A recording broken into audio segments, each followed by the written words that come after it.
नमस्कार, मैं हूं रंजीत कुमार और शुरू हो चुका है देश का मूड मीटर।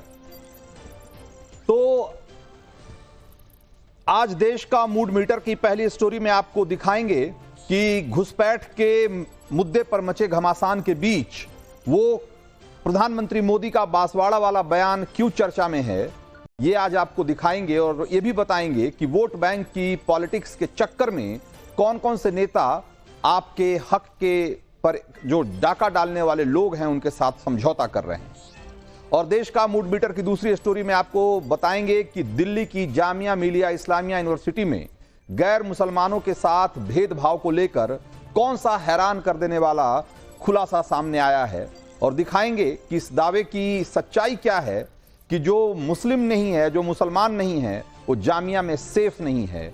इस आरोप की सच्चाई क्या है। लेकिन शुरुआत सबसे पहले घुसपैठियों पर मोदी वाणी के सच होने वाली खबर के साथ।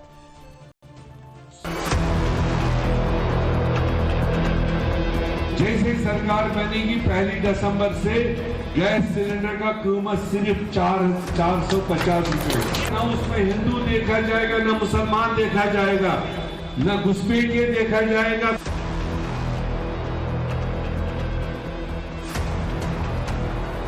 ये संपत्ति इकट्ठी करके किसको बांटेंगे? जिनके ज्यादा बच्चे हैं उनको बांटेंगे।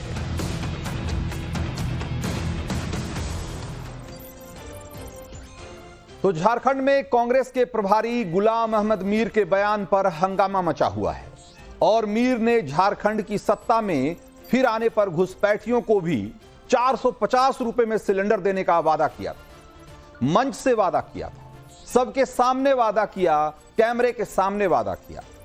लेकिन अब तक कांग्रेस की तरफ से या फिर झारखंड के जो उनकी सहयोगी झारखंड में है, झारखंड मुक्ति मोर्चा, उनकी तरफ से इस बयान पर किसी तरह की कोई सफाई या माफी नहीं आई। उल्टे जरूर कहा जा रहा है कि मीर साहब के वहां बयान का गलत मतलब निकाल लिया गया। अरे भाई, जो कैमरे के सामने है, जो पूरी दुनिया देख रही है, सुन रही है, उसका तो वही मतलब निकलेगा ना जो आप बोल रहे हैं। और आपके बयान से यह साफ हो जा रहा है कि आपने झारखंड में घुसपैठियों को बसाया और अब उनकी राशन रसोई का इंतजाम भी आप करने की कोशिश में। उनके सिलेंडर भी जेएमएम और कांग्रेस की सरकार भरवाने वाली है। तो एक बार की तो ये देखकर या सोचकर हैरानी होती है कि वोट के लिए कैसे देश की सुरक्षा को ताक पर रखा जा रहा है। और गुलाम मीर जैसे नेताओं की बात सुनने के बाद तो प्रधानमंत्री मोदी का वो बयान बरबस याद आ जाता है जो उन्होंने आज से 7 महीने पहले दिया था। लेकिन तब तो बड़ा हंगामा मचा था कि पीएम ने क्या बोल दिया। लेकिन प्रधानमंत्री नरेंद्र मोदी ने 21 अप्रैल को राजस्थान के बांसवाड़ा में लोकसभा के लिए चुनाव प्रचार के दौरान जो कहा था वो एक तरीके से सच होता दिखाई दे रहा है। पहले एक बार पीएम का वो बयान सुनिए, फिर बताऊंगा कि कैसे पीएम ने जो कहा वही सच होता दिखाई देने लगा। तुम उसे छीनने की बात कर रहे हो अपने मैनिफेस्टो में। गोल ले लेंगे, सबको वितरित कर देंगे। और पहले जब उनकी सरकार थी उन्होंने कहा था कि देश की संपत्ति पर पहला अधिकार मुसलमानों का है। इसका मतलब ये संपत्ति इकट्ठी करके किसको बांटेंगे? जिनके ज्यादा बच्चे हैं उनको बांटेंगे। घुसपैठियों को बांटेंगे। क्या आपकी मेहनत की कमाई का पैसा घुसपैठियों को दिया जाएगा? आपको मंजूर है? ये कांग्रेस का मैनिफेस्टो कह रहा है। तो इस भाषण में पीएम मोदी ने मंच से कहा था कि आपकी मेहनत की कमाई का पैसा ये घुसपैठियों में बांट देंगे। और गुलाम मीर का चुनावी वादा भी तो यही है, उनके मैनिफेस्टो में नहीं है, लेकिन मंच से तो खुलेआम कह रहे हैं, सरेआम कह रहे हैं कि सब्सिडी का सिलेंडर भरेगा तो घुसपैठियों में भी बटेगा। तब पूरे विपक्ष ने हाय तौबा मचाई थी। पीएम मोदी को लेकर अनाप शनाप टिप्पणियां की गई, लेकिन किसी ने कभी नहीं यह सोचा था कि पीएम मोदी को एक बड़े खतरे का पहले यह एहसास हो गया और आज वही होता दिखाई दे रहा है, जिसका पीएम मोदी को और साथ के साथ करोड़ों हिंदुस्तानियों को डर था। मंच से घुसपैठियों के लिए सिलेंडर स्कीम की घोषणा हो रही। उनके प्रदेश के प्रभारी कह रहे हैं कि हम घुसपैठियों को 450 रुपया में गैस सिलेंडर देंगे। दो चीजें इससे स्पष्ट होती है। नंबर एक, घुसपैठिए हैं। नंबर दो, घुसपैठिए उनके वोट बैंक हैं और वो घुसपैठियों के वोट सुरक्षित करने के लिए उनको 450 रुपया में गैस सिलेंडर देंगे। इस देश में बहुत प्रायोजित तरीके से षड्यंत्र चल रहा। विधर्मी लोग जिन्हें से प्यार नहीं, जिन्हें वंदे मातरम बोलने से दिक्कत है, जिन्हें राष्ट्रगान गाने से दिक्कत है, जिन्हें गजवाई हिंद चाहिए, वो लोग अपनी संख्या बढ़ा रहे हैं, बच्चे भी ज्यादा पैदा कर रहे हैं और विदेशों में उनके रहने वाले इष्ट मित्र बांग्लादेश, अगल बगल रोहिंग्या, उनको बुला बुला करके भारतीय नागरिक बना करके वोट बैंक को बढ़ाकर अपनी सत्ता जमाना चाहते हैं। इसलिए भारत की सरकार को, हमको और आपको इसी वक्त जगना पड़ेगा कि हम विदेशी शरणार्थियों को, उन विधर्म देश विरोधियों को देश में पनाह नहीं देंगे।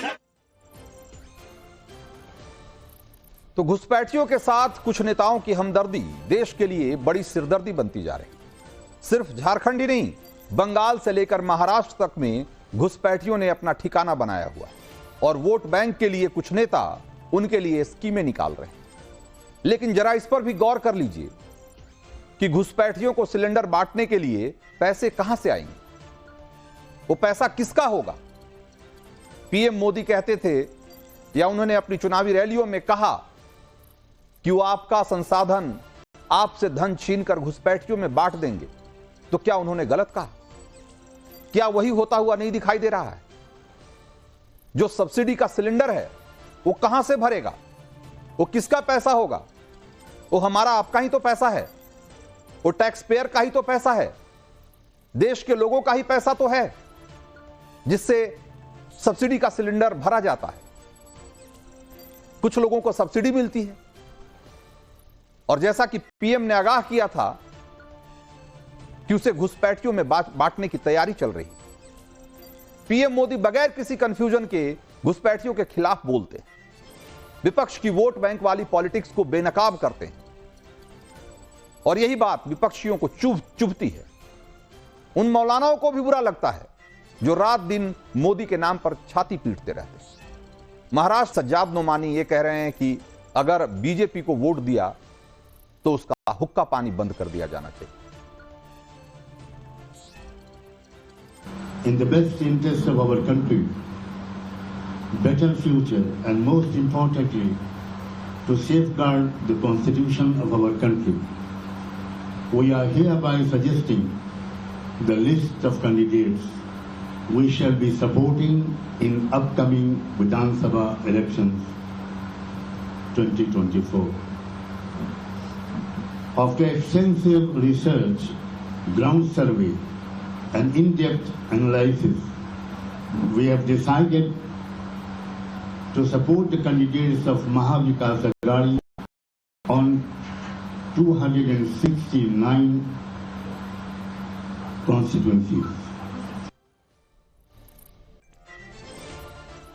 तो अब सवाल यह है कि क्या लंबे वक्त तक नोमानी जैसे नेताओं ने ही सियासतदानों को वोट बैंक के नाम पर नहीं बंधक बनाए रखा और आज उनकी पोल पीएम मोदी खोल रहे हैं तो इन्हें मिर्ची लग रही।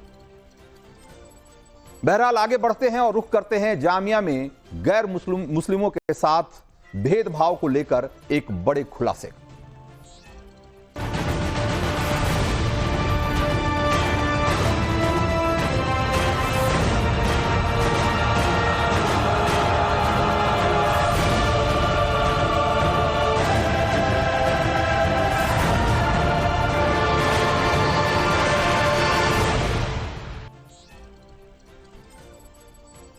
तो क्या देश की सबसे नामी गिरामी यूनिवर्सिटी जामिया मिलिया को एंटी इंडिया एजेंट्स ने अपना अड्डा बना लिया है और वो गैर मुसलमानों को टारगेट कर रहे हैं?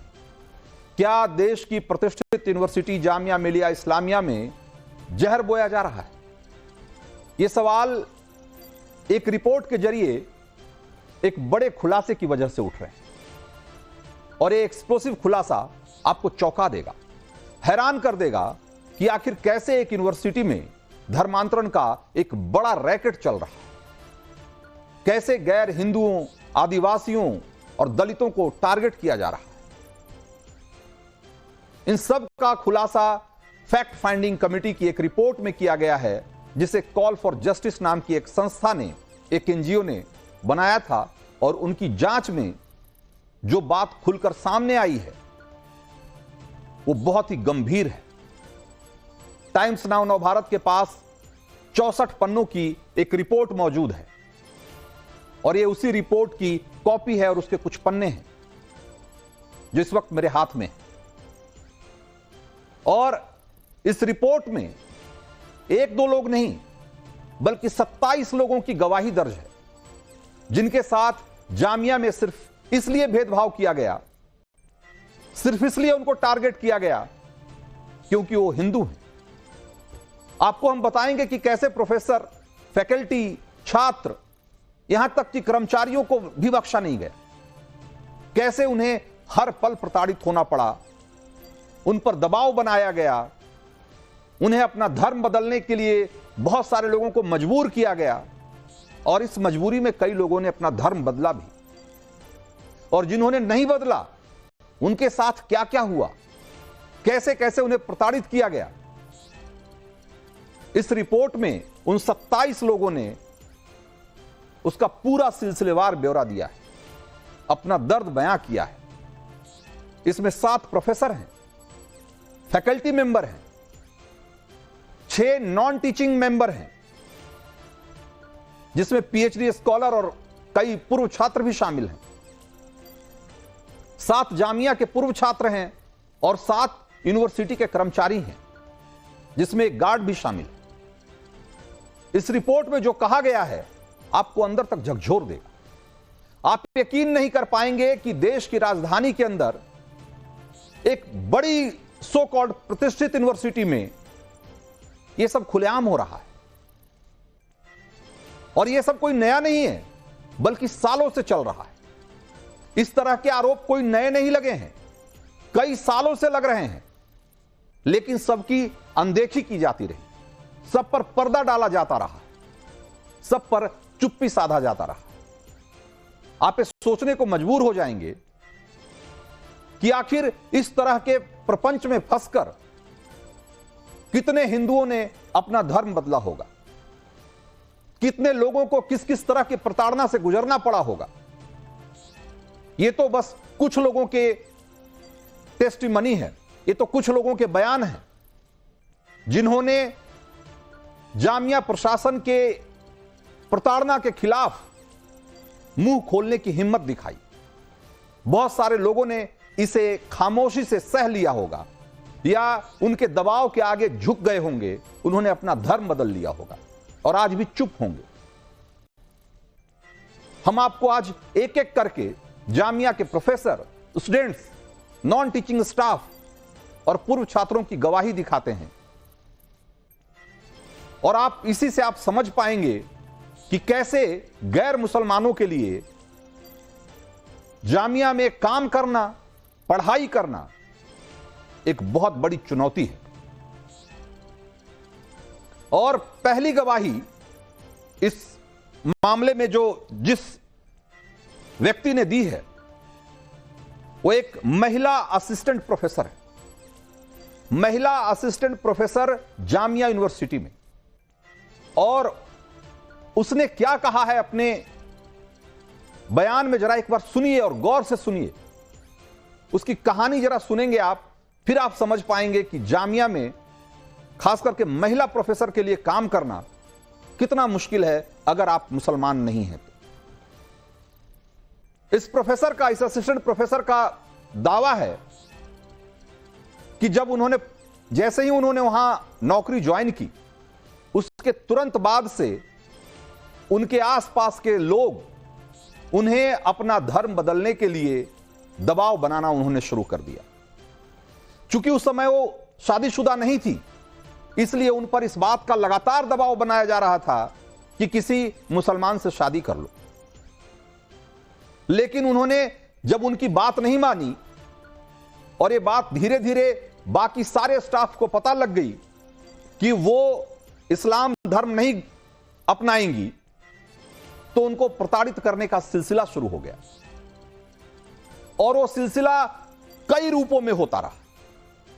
और जो सबसे बड़ी बात उन्होंने कही है, उन्होंने कहा कि वो गैर मुस्लिम होने की वजह से उन्हें प्रमोशन नहीं मिला, जबकि वो अपने साथ के सारे कलीग के मुकाबले, अपने सारे साथियों के मुकाबले ज्यादा काबिल थी। उन्होंने यूजीसी केयर में उन्होंने कई पेपर अपने पब्लिश करा रखे थे और वो सारी एलिजिबिलिटी, सारी योग्यताएं पूरी करती थी एसोसिएट प्रोफेसर होने के लिए, लेकिन उनको प्रमोट नहीं किया गया।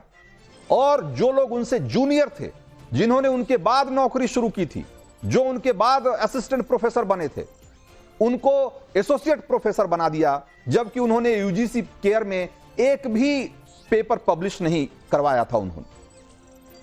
और इस तरीके से वो अपने जूनियर के जो उनके जूनियर थे वो उनके सीनियर बन गए और उन्हें अपने प्रमोशन के लिए एक लंबी लड़ाई लड़नी पड़ी। वो अपने बयान में कहती हैं कि दुर्भाग्य से शादी के 2 साल बाद मेरे पति का देहांत हो गया और उसके बाद मेरे आसपास के सारे महिला और पुरुष टीचर सहयोगी मुझ पर इस बात का दबाव बनाने लगे कि मुझे या तो दोबारा किसी मुस्लिम व्यक्ति से शादी कर लेनी चाहिए और नहीं तो किसी की मिस्ट्रेस बन जाना चाहिए, उसके साथ अवैध संबंध बनाकर रहना चाहिए और तभी मुझे यहां प्रमोशन मिलेगा, तभी मुझे यहां तरक्की मिलेगी। कोई गैर मुस्लिम इस यूनिवर्सिटी में ऊंचे ओहदे तक नहीं पहुंच सकता। और इस तरीके से उन्होंने कहा कि मुझे इतना प्रताड़ित किया गया कि कई बार मैंने सोचा कि यहां से नौकरी छोड़ दूं। और बहुत सारे लोगों के लिए यह प्रताड़ना इतनी ज्यादा हो जाती थी कि उन्होंने यूनिवर्सिटी छोड़ दी। एक दूसरी गवाही का जिक्र करता हूं। ये भी फैकल्टी मेंबर है, ये मेल है, ये पुरुष है और ये जामिया यूनिवर्सिटी में एक दलित फैकल्टी मेंबर के तौर पे इन्होंने ज्वाइनिंग ली थी और दलित हिंदू होने की वजह से इन्हें और ज्यादा प्रताड़ित किया गया। इन्हें इनके जाति सूचक नामों से बुलाया गया, इन्हें काफिर कहा गया और योग्यता होने के बावजूद ये इनका हक था कि इनके लिए जिस बैठने की सही व्यवस्था की जाए, क्योंकि इनके साथ और इनके बाद ज्वाइन करने वाले बहुत सारे लोगों को केबिन अलॉट किए गए, लेकिन इन्हें केबिन नहीं दिया गया। इन्हें स्टाफ रूम में बैठना पड़ता था और 6 महीने तक इनको लड़ाई लड़नी पड़ी महज एक केबिन के लिए। और हर बार, हर मौके पे, हर मोर्चे पे इन्हें इनके जाति के नाम से बुलाकर इन्हें प्रताड़ित किया गया, इन्हें अपमानित किया गया। और 6 महीने बाद जब इन्हें केबिन मिला तो काफिर कह के इनका सरेआम मजाक उड़ाया गया। ये कहते हैं कि मुझे मेरे सहयोगी और कई बार तो क्लर्क और मुझसे ओहदे में काफी छोटे लोग वो मेरा मजाक उड़ाया करते थे। वो मुझ पर इस बात का दबाव बनाया करते थे कि मैं कलमा पढ़ूं या मैं नमाज पढ़ने जाऊं। मैं अगर कलावा पहनता था हाथों में या सिर पर तिलक अगर लगा कर जाता था तो मेरा मजाक उड़ाया जाता था। और हिंदू धर्म को लेकर, हमारे रीति रिवाजों को लेकर, हमारे त्योहारों को लेकर तरह तरह की फफ्तियां कसी जाती थी और मुझे इस तरीके से प्रताड़ित किया जाता है। ये जिन लोगों की ये के बयान हैं, मैं उनका नाम आपके सामने नहीं रख रहा हूं क्योंकि इस रिपोर्ट में उनका नाम नहीं है। वो केस विटनेस 1, 2, 3 इस रूप में दर्ज है। और जानते हैं क्यों? क्योंकि इनमें से ज्यादातर लोग अभी भी वहां काम कर रहे हैं और उनका कहना है कि अगर यूनिवर्सिटी प्रशासन को इस बात की जानकारी मिल गई कि मैंने कंप्लेन की है या मैंने कोई ऐसी बात कही है तो मेरा वहां जीना दूभर हो जाएगा। इसीलिए उन्होंने अपनी पहचान गुप्त रखी है। लेकिन इस एनजीओ का दावा है कि जितने भी लोग इनके सामने जिन्होंने गवाही दी है, उन सब की पहचान और उसका पूरा डॉक्यूमेंट उनके पास है, और इसकी एक रिपोर्ट उन्होंने गृह मंत्रालय को भी सौंपी है और यूनिवर्सिटी प्रशासन को भी। इस पर यूनिवर्सिटी प्रशासन का क्या कहना है हम वो भी आपको दिखाएंगे। लेकिन जरा अगली गवाही की तरफ बढ़ते हैं। एक तीसरी गवाही का जिक्र करता हूं मैं। एक पूर्व छात्र की गवाही है जो 2015 में वहां पढ़ाई कर रहा था,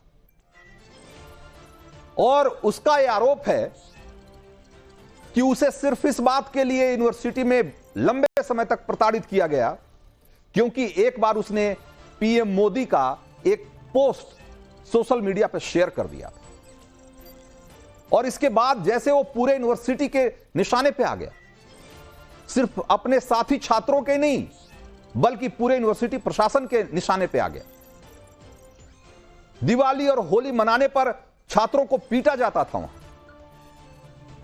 और उस पर नमाज पढ़ने के लिए उसे मस्जिद बुलाया जाता था। इसका दावा है कि मैंने जब भी इस बारे में विरोध किया मुझे प्रताड़ित किया गया, और उसने कहा कि मैं इतना इन सब चीजों से इतना ज्यादा परेशान हो गया था कि मैं किसी ऐसी जगह पे जाने से बचता था जहां पर कोई सामूहिक कार्यक्रम हो रहा हो, क्योंकि मुझे गोबर और गोमूत्र के नाम पर मुझे चिढ़ाया जाता था, मुझे अपमानित किया जाता था। मेरा तिलक और कलावा देखकर मुझ पर फब्तियां कसी जाती थी, और मेरे लिए वहां गुजारा हुआ जो समय है उसका वो कितना मुश्किल था, इसका वर्णन करना मेरे लिए मुश्किल है। आप सोचिए, एक स्टूडेंट की गवाही है, एक छात्र की गवाही है। आप अगर गैर मुसलमान हैं तो आपके लिए जामिया में पढ़ना, जामिया में नौकरी करना, जामिया में अपना करियर बनाना, तरक्की पाना कितना मुश्किल है, यह इसका एक दस्तावेज है एक तरीके से। अगली गवाही का जरा देखिए, रुख करते हैं। चौथी गवाही एक ऐसे व्यक्ति की है जो कि जामिया में नौकरी करता था, वो जामिया यूनिवर्सिटी का कर्मचारी था। लेकिन इस आदमी ने भी जब धर्म बदलने से इनकार कर दिया तो इसे भी परेशान किया जाना शुरू कर दिया गया, इसे भी लोग परेशान करने लगे।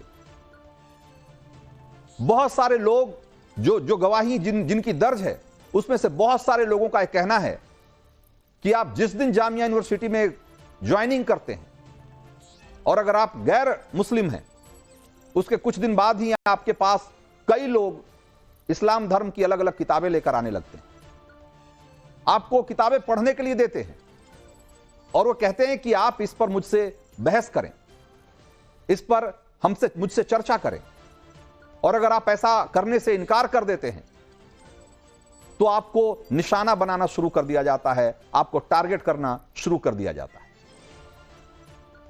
और वो कैसे कैसे टारगेट किया जाता है उसका एक लंबा सिलसिला है। बहुत सारे लोगों को झूठे मामलों में फंसा दिया जाता है, और कई बार तो झूठे यौन केस में, सेक्सुअल क्राइम के केस में झूठे मुकदमे में फंसा दिया जाता है। और ऐसे ही एक मामले में क्या हुआ उसके बारे में भी मैं आपको बताऊंगा, लेकिन जिसकी गवाही का जिक्र मैं अभी कर रहा हूं, यह व्यक्ति भी अनुसूचित जाति का, उसका आरोप है कि उसके साथ भी उसके जाति सूचक शब्दों को से बुलाकर उसे बार बार अपमानित किया जाता था, और उससे जो फैकल्टी के मेंबर थे वो उससे चाय बनवाते थे, कप धुलवाते थे। उसे यह कहा जाता था कि यह तुम्हारा काम है, तुम्हारी जाति ऐसी है, और अगर तुम इससे बचना चाहते हो तो तुम अपना धर्म बदल लो। आप सोचिए, एक यूनिवर्सिटी के भीतर और देश की सो कॉल्ड इतनी प्रतिष्ठित यूनिवर्सिटी के भीतर किस मानसिकता के लोग रह रहे हैं, कैसी मानसिकता के लोग उन्होंने वहां कैसे कब्जा किया हुआ है और किस तरीके से एक रैकेट चल रहा है जिसका एक ही मकसद है, वह है लोगों का धर्मांतरण, गैर मुसलमानों का धर्मांतरण। एक और गवाही का जिक्र करता हूं मैं।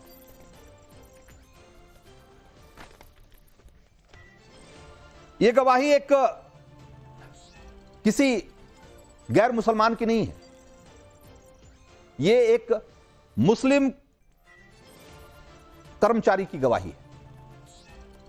और इसका कहना है, इसने जो आरोप लगाया है वो और भी ज्यादा खौफनाक है, खतरनाक है।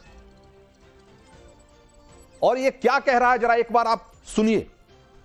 इसका कहना है कि यूनिवर्सिटी में स्टूडेंट एसआईओ जो देख रहे हैं, स्टूडेंट इस्लामिक ऑर्गेनाइजेशन पीएफआई और सीएफआई, सीएफआई जो है वो पीएफआई का स्टूडेंट विंग है, ये छात्र संगठन है, पीएफआई का एक स्टूडेंट फ्रंट है। इसका पूरा एक नेक्सस है, जमाते इस्लामी, एसआईओ, पीएफआई और सीएफआई का एक नेक्सस काम कर रहा है वहां। एक गठजोड़ है और एक गठजोड़ का एक ही मकसद है कि ज्यादा से ज्यादा गैर मुसलमानों को मुसलमान बनाना, ज्यादा से ज्यादा हिंदुओं को मुसलमान बनाना। और इस शख्स का दावा है कि यूनिवर्सिटी में ऐसे एक नहीं सैकड़ों केसेस हैं जिसमें छात्रों ने और कर्मचारियों ने दबाव में आकर अपना धर्म बदला है, उनको धर्म बदलने के लिए मजबूर कर दिया गया। ऐसे ही एक मामले में इनका कहना है कि जामिया के आसपास बटला हाउस के इलाके में ये जो तीनों संगठन का जिसका जिक्र मैं कर रहा हूं, ये 3-4 संगठन, उनके वहां पर दफ्तर हैं और उन दफ्तरों में जो यूनिवर्सिटी के छात्र और प्रोफेसर, सीनियर प्रोफेसर और जो सीनियर स्टूडेंट हैं, वो बाकायदा उनकी बैठकें होती है और उनको इस बात के लिए प्रेरित किया जाता है, उनको ब्रेन वॉश किया जाता है कि आप यूनिवर्सिटी के भीतर कैसे इस रैकेट को आगे बढ़ाइए, कैसे धर्मांतरण के इस खेल को आगे बढ़ाइए। और इसके लिए उन्होंने कहा कि ऐसे एक दो नहीं, कई केसेस हैं जिसमें कि अगर आपने किसी लड़की को या किसी लड़के को कन्वर्ट कर दिया तो आपको उसके बदले में पैसे मिलते हैं, आपको फाइनेंशियल असिस्टेंस मिलता है। और इस मुस्लिम कर्मचारी ने ऐसे एक दो नहीं, ऐसे 4-5, चूंकि मैं उनका नाम नहीं ले सकता हूं, लेकिन उस रिपोर्ट में नाम दर्ज है कि किस व्यक्ति ने, किस लड़के ने, किस लड़की ने धर्म बदला और उसके बदले में उसे कैसे प्रोत्साहित किया गया, कैसे उसको प्रमोट किया गया, कैसे उसको नौकरी दी गई, कैसे उसको पीएचडी जैसे कोर्स में दाखिला दिलवाया गया। और कुछ को तो प्राइमरी स्कूल में नौकरियां मिली इसी बिना पे, इसी शर्त पे कि आप पहले अपना धर्म बदलेंगे, उसके बाद आपको नौकरी मिलेगी। और इसका कहना है कि ये जो पीएफआई, सीएफआई और स्टूडेंट इस्लामिक ऑर्गेनाइजेशन का जो पूरा संगठन है, ये जमाती इस्लामी का जो पूरा संगठन है, वो दिन रात एक ही एजेंडे पे काम करता है। यूनिवर्सिटी के भीतर उसका एक ही एजेंडा है कि ज्यादा से ज्यादा गैर मुसलमानों का धर्म बदलाया जाए। इसी आदमी का एक और बहुत ही संगीन आरोप है, बहुत गंभीर आरोप है कि इस पूरे खेल में सिर्फ स्टूडेंट और कुछ प्रोफेसर नहीं, बल्कि यूनिवर्सिटी का जो पूरा सीनियर मैनेजमेंट है, जो टॉप मैनेजमेंट है, जिसमें कि रजिस्ट्रार और डिप्टी रजिस्ट्रार भी शामिल हैं, वो भी इसमें इसका हिस्सा है, इस रैकेट का हिस्सा है। एक विटनेस ने तो यहां तक दावा किया कि जब उसे प्रमोशन नहीं मिला और गैर वाजिब तरीके से उसके जूनियर को प्रमोट कर दिया गया, उससे कम योग्यता वाले आदमी को प्रमोट कर दिया गया और उसके प्रमोशन को रोक दिया गया। और इसकी शिकायत लेकर जब वो रजिस्ट्रार के पास पहुंचे तो रजिस्ट्रार का सदा हुआ जवाब था कि आपके पास ईमान नहीं है और इस यूनिवर्सिटी में कोई गैर ईमान वाला आदमी, कोई काफिर आदमी ऊंचे पोजीशन पर नहीं पहुंच सकता। इसी आदमी का यह भी आरोप है, यह भी दावा है कि उसे सीए के प्रोटेस्ट में शामिल होने के लिए उस पर दबाव बनाया जा रहा था, और जब उसने उसमें शामिल होने से इनकार कर दिया तो उसके साथ मारपीट की गई और उसे लगातार धमकियां दी गई। आप सोचिए कि एक यूनिवर्सिटी में जहां की लोग पढ़ने लिखने जाते हैं, अपना करियर बनाने जाते हैं, वहां किस तरह का षड्यंत्र चल रहा है, किस तरह का रैकेट चल रहा है। अगर ये सारी बातें सच है तो आप इसी से अंदाजा लगाइए कि जामिया मिलिया इस्लामिया जैसे बड़े यूनिवर्सिटी में क्या खेल चल रहा है। ये इतने संगीन आरोप हैं, ये इतने गंभीर आरोप हैं कि इसकी ठीक तरीके से जांच बहुत जरूरी है। एक और गवाही का जिक्र करता हूं मैं। ये जिस शख्स की गवाही है वो भी असिस्टेंट प्रोफेसर है जामिया मिलिया यूनिवर्सिटी में, और इसका जो आरोप है आप सुनेंगे तो आपको हैरानी होगी कि ये क्या यूनिवर्सिटी है भाई, या किस तरह के लोग काम कर रहे हैं और किस तरह के लोग काबिज हैं।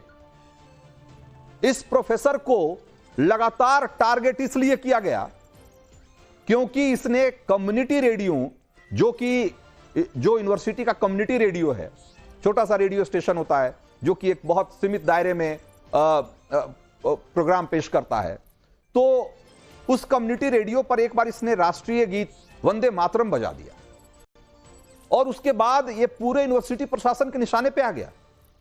उसको बुलाकर बकायदा फटकार लगाई गई।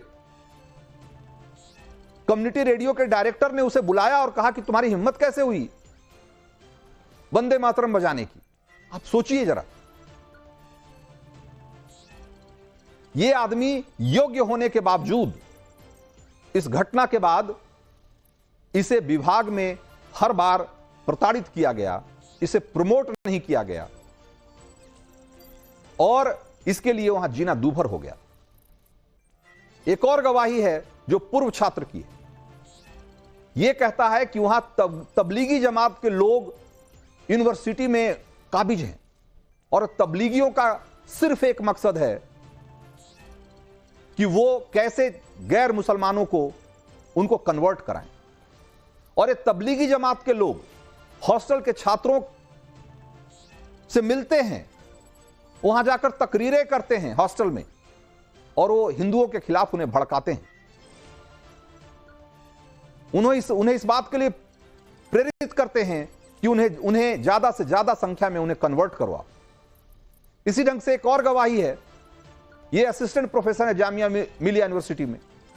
इनका कहना है कि ज्वाइनिंग के कुछ दिन बाद ही, बल्कि तीसरे दिन ही इन्हें धार्मिक किताब, इस्लाम की धार्मिक किताब लाकर पढ़ने को दिया गया, और जब इन्होंने पढ़ने से इनकार कर दिया तो इन्हें गैर हाजिर दिखाया जाने लग गया और रजिस्टर छुपा दिया गया, अटेंडेंस रजिस्टर छुपा दिया गया, और उल्टे इनके ऊपर यह आरोप लगा दिया गया कि आप गैर हाजिर रहते हो।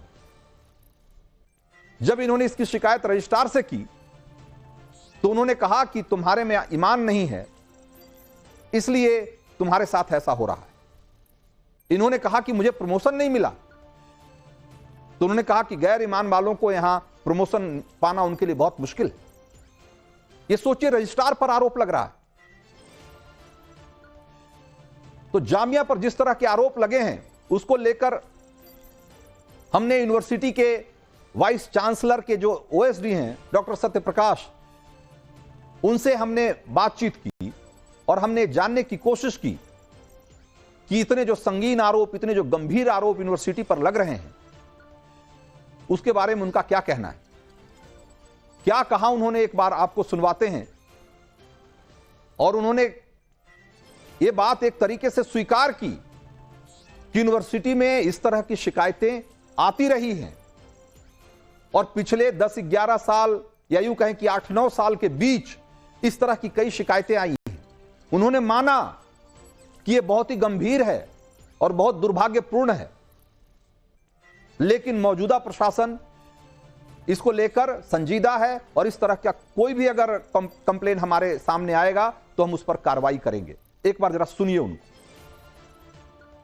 सर, इसमें बताया गया है कि किस तरह से सर जामिया में धर्मांतरण का आरोप लगाया गया है कि छात्रों पर दबाव बनाया जा रहा है और इसके साथ ही भेदभाव किया जा रहा है कि अगर आप गैर मुसलमान हैं तो आपको वो अपॉर्चुनिटीज नहीं दी जा रही हैं। इसके साथ ही अगर आप हिंदू हैं तो क्या मुसलमान में आप कन्वर्ट हुई है, इस तरह का दबाव अगर है तो सर आप इस पर क्या कहेंगे? क्योंकि इस रिपोर्ट में जितने लोगों की गवाही ली गई है उसमें या तो वो जामिया के स्टूडेंट्स हैं या वहाँ काम करने वाले एम्प्लॉय हैं या कुछ जो पूर्व में छात्र रह चुके हैं।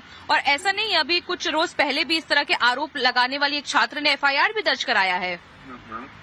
देखिए, ये रिपोर्ट में आप देखेंगे किसी का नाम जाहिर नहीं है, ठीक है, तो कोई इंडिपेंडेंटली जामिया के पास कोई ऐसे एविडेंस या डॉक्यूमेंट्स नहीं है जिससे कि ये अभी एज ऑफ नाउ हम लोग इस कोई कंक्लूजन में पहुंचे कि ऐसा कुछ होता आया है या हो रहा है। लेकिन ये कमिटमेंट है इस एडमिनिस्ट्रेशन का कि ये बिल्कुल इम्पार्शियल हो कि अगर कोई भी ऐसी घटना होती है तो will be very serious on it. और अगर कोई अभी एज ऑफ नाउ कोई पुराना कोई भी इंसिडेंट को भी एविडेंस के साथ प्रॉपर कॉन्टेक्स्ट के साथ हम लोग को बताएगा तो definitely whatever existing ordinances and statutes are there in the university accordingly will pursue the case. और ऐसी कोई भी घटना ना हो इसके लिए बिल्कुल श्योरिटी की कमिटमेंट है इस एडमिनिस्ट्रेशन का। तो देश के इतने बड़े यूनिवर्सिटी में को लेकर इतना गंभीर आरोप अगर लग रहा है तो उसकी निष्पक्ष जांच होनी ही चाहिए। दूध का दूध और पानी का पानी होना ही चाहिए, क्योंकि ऐसे यूनिवर्सिटी में आप इस तरीके की प्रताड़ना के लिए नहीं जाते, अपना धर्म बदलने नहीं जाते, बल्कि अपने को सुधारने, अपने को और बेहतर बनाने के लिए जाते हैं। लेकिन वहां जाकर अगर आपको ये सब फेस करना पड़े तो इससे दुर्भाग्यपूर्ण स्थिति और क्या होगी।